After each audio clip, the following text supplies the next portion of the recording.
Hello மக்களே, welcome to our channel. இன்றைக்கி நம்ம ஆல் டைம் ஃபேவரட் உருண்டை குழம்பு செய்ய போகிறோம். உருண்டை குழம்புக்கு தேவையான இன்க்ரீடியன்ஸ் ஃபஸ்ட்டு உருண்டைக்கு இந்த டம்ளரில் ஒரு வழக்கு வந்து கடலைப்பருப்பு, அரை வழக்கு கொஞ்சம் கூட முக்கால் வழக்குக்கு வந்து துவரம்பருப்பும் எடுத்துருக்கேன். ரொம்ப சாஃப்டாக இருந்தால் உருண்டை பிடிக்க வராதுங்கிறதுக்காக துவரம்பருப்பு எடுத்துருக்கேன். வேணாங்கிறவங்க ஸ்கிப் பண்ணிக்கலாம். இப்போ அதில் அரைக்கிறதுக்கு வந்து சோம்பு, ஜீரகம், மிளகு, வரமிளகாய், பச்சை மிளகாய் இதை ஃபஸ்ட்டு அரைச்சிட்டு வந்துட்டு உப்பு கொஞ்சம் சேர்த்து போட்டு அரைச்சிடணும்.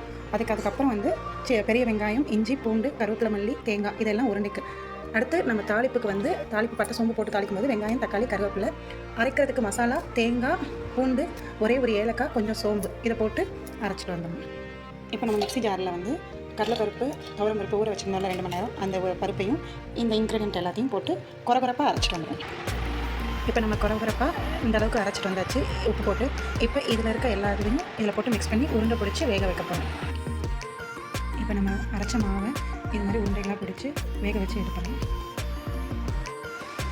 தேவையான அளவு எண்ணெய் ஊற்றி கொஞ்சமாக சோம்பு, சின்ன சைஸ் பட்டை, ஒரே ஒரு ஏலக்காய்,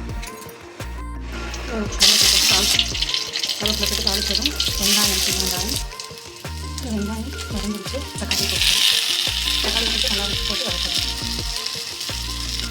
தக்காளி நல்லா வதங்கினதுக்கப்புறம் மஞ்சள்தூள், மிளகாய்த்தூள் நம்ம காரத்துக்கு ஏற்ற மாதிரி, வீட்டில் அரைச்சி கொத்தமல்லி தூள் 2 ஸ்பூன் போட்டுக்கிறேன்.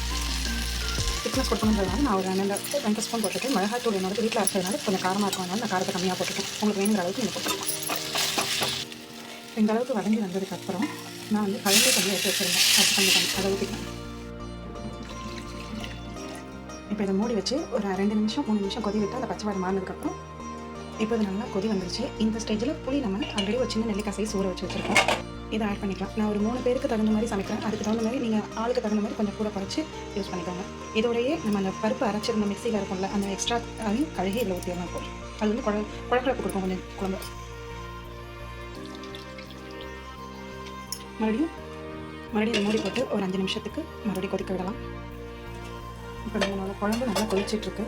இந்த ஸ்டேஜில் வந்து நம்ம உப்பு காரம் செக் பண்ணிவிட்டு தேங்காய் அரைச்சி வச்ச பேஸ்ட் ஊற்றுறோம். எனக்கு கொஞ்சம் உப்பு கம்மியாக இருக்கும், அதனால் நான் கொஞ்சம் உப்பு போட்டுக்கிறேன். இதில் உப்பு போட்டுட்டு நம்ம அரைச்சி வச்ச தேங்காய் விழுது ஆட் பண்ணிக்கிறோம். இப்போ நம்ம அரைச்சி வச்ச பேஸ்ட்டை ஊற்றி கொஞ்சம் நேரம் மறுபடியும் கொதிக்க விடுறோம். குழம்பு ரெடி ஆகிட்டு இருக்க கேப்லேயே அந்த மீதம் உருண்டையை வந்து நான் வடை மாதிரி தோசைக்கல்லை போட்டு தட்டி எடுத்துக்கிறேன். ரொம்ப டேஸ்ட்டாக இருக்கும். இதுவும் பருப்பு வடை மாதிரியே இருக்கும். எண்ணெயில் இல்லாமல் இருக்கிறதுனால இது ஹெல்த்தியும் கூட.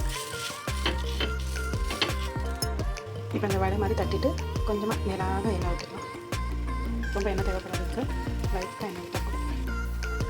இப்போ நல்லா குழம்பு கொதிச்சு வந்துருச்சு.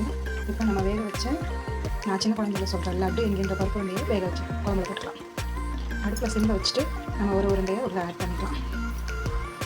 அவ்வளோதாங்க, நம்ம கடலைப்பருப்பு லட்டுவை உள்ள ஆட் பண்ணியாச்சு. ஒரு 5 நிமிஷம் கொதி வந்து அதுக்கப்புறம் கொத்தமல்லி தூவி ஆஃப் பண்ணிட்டு நம்ம டேஸ்டியான லட்டு குழம்பு என்கின்ற பருப்பு குழம்பு ரெடி ஆகிடும்.